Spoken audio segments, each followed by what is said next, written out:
সুপ্রিয় ষষ্ঠ শ্রেণীর শিক্ষার্থী বন্ধুরা, তোমাদের বার্ষিক পরীক্ষার শিল্প সংস্কৃতি বিষয়ের প্রশ্ন উত্তর পর্বে হাজির হয়েছে এই ভিডিওটিতে। তো চলো দেখে নেওয়া যাক তোমাদের বার্ষিক পরীক্ষার প্রশ্নটি কেমন হবে। তো তোমাদের বার্ষিক পরীক্ষায় মোট প্রশ্ন থাকবে 65 নম্বরের। তো সেখান থেকে সময় থাকবে 3 ঘন্টা। তোমাকে যে প্রশ্নের উত্তরগুলো করতে হবে চলো দেখে নেওয়া যাক। প্রথমে রয়েছে তৃতীয় অংশ, যেখানে তোমার ক বিভাগ 1 নম্বর প্রশ্ন, সংক্ষিপ্ত উত্তর প্রশ্ন বা অতি সংক্ষিপ্ত প্রশ্ন। সব কয়টি প্রশ্নের উত্তর দিতে হবে। প্রশ্ন সংখ্যা থাকবে 15টি, প্রতিটি প্রশ্নের জন্য পাবে 1 নম্বর করে। টোটাল পেয়ে যাবে তোমরা 15 নম্বর। তো প্রথমে যে প্রশ্নটি রয়েছে সেটি হচ্ছে, আমার ভাইয়ের রক্তে রাঙানো গানটির রচয়িতাকে। আমার ভাইয়ের রক্তে রাঙানো গানটির রচয়িতা হচ্ছে আব্দুল গাফফার চৌধুরী। তো 2 নম্বর যে প্রশ্নটি রয়েছে সেটি হচ্ছে, স্বাধীনতা সংগ্রামে আত্মদানকারী সূর্য সন্তানদের স্মরণে কি তৈরি করা হয়েছে? তো সঠিক উত্তর হচ্ছে স্মৃতিসৌধ।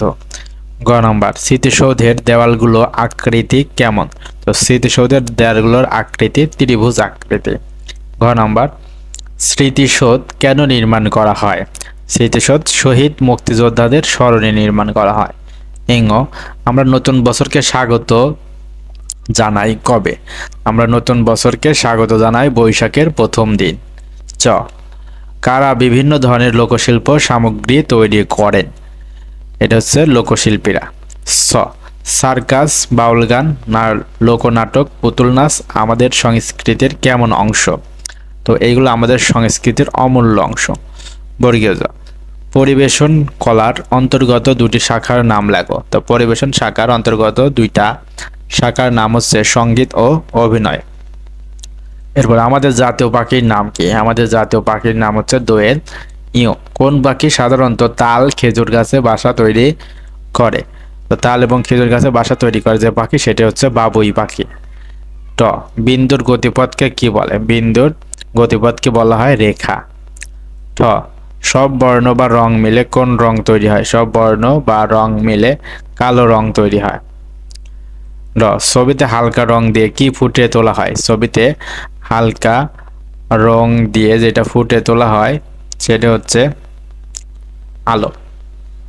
ঢ, তাল শব্দের উৎপত্তি কোথা থেকে? তো তাল শব্দের উৎপত্তি হয়েছে তালি শব্দ থেকে। এবার নিয়মবদ্ধ মাত্রার সমাবেশকে কি বলা হয়? নিয়মবদ্ধ মাত্রার সমাবেশকে বলা হয় স্কন্ধ। তো এরপর 2 নম্বর তোমাদের থাকবে সংক্ষিপ্ত উত্তর প্রশ্ন, যে কোনো 4টি প্রশ্নের উত্তর দিতে হবে। তো চলো প্রথমে প্রশ্নগুলো দেখে নে, উত্তরগুলো এর পরে তোমাকে দেখাই দেওয়া হবে। তো ক নম্বর, অপারেশন সার্চলাইট কি? খ নম্বর, স্মৃতিসৌধের 7 ত্রিভুজ আকৃতির দেওয়ালের 7 কাহন কি? পহেলা বৈশাখ সম্পর্কে লেখো। সঙ্গীত বলতে কি বোঝায়? নায়র কাকে বলে? তো এইগুলো ছিল তোমাদের সংক্ষিপ্ত প্রশ্ন। তো চলো এরপরে দেখে নেওয়া যাক তোমাদের রচনামূলক না সংক্ষিপ্ত প্রশ্ন আরেকটু আছে। এটার মধ্যে দেখো 3 নম্বর যে প্রশ্ন থাকবে সেটি হচ্ছে, ছবি দেখে লেখো বা আর্ট অ্যাপ্রিসিয়েশন বা ক্রিয়েটিভ রাইটিং। 10 নম্বর, তোমাকে একটা ছবি দেয়া থাকবে। দেখো এখানে সুন্দর একটা ছবি দেয়া রয়েছে পাখির বাসা, সম্ভবত বাবুই পাখির বাসা অথবা অন্য পাখিও হতে পারে। তো এই পাখির বাসাটা দেখে তোমাকে এখান থেকে কি প্রশ্ন করা হয়েছে, দেখো কি প্রশ্ন করা হয়েছে, যে উপরের ছবি দেখে যা মনে হচ্ছে নিজের ভাষায় লেখো। এই ছবিতে তুমি আসলে কি বুঝতে পারছো, তোমার মনের ভিতরে কি হচ্ছে সেই কাহিনীটা তুমি তুলে ধরবে খাতায়।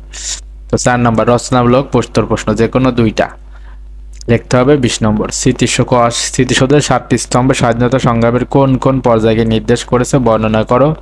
খ, ছবি আঁকার ক্ষেত্রে মূল উপাদানগুলো কি কি? যে কোনো 2টি উপাদান সম্পর্কে আলোচনা করো। গ, স্বরকে বিভিন্ন প্রকার বাদ্যযন্ত্রের বর্ণনা দাও। ঘ, স্বপ্নবৃক্ষের বেড়ে ওঠাও পর্যবেক্ষণ করো এবং তার ধারাবাহিকতা এঁকে দেখাও। ব্যবহারিক যে অংশটা এটা তোমাদের পরীক্ষা অলরেডি আগেই স্যাররা নিয়ে নিয়েছে, এটা আর এখন আর দেখার দরকার নাই। তো এই ছিল তোমাদের শিল্প ও সংস্কৃতির প্রশ্ন। তো এগুলো অবশ্যই সুন্দর করে শিখে চলে যাবা তোমাদের পরীক্ষা। আশা করি পরীক্ষা ভালো হবে। পরবর্তী ভিডিওতে অন্য বিষয়ে সাজেশন দেওয়া হবে। ধন্যবাদ।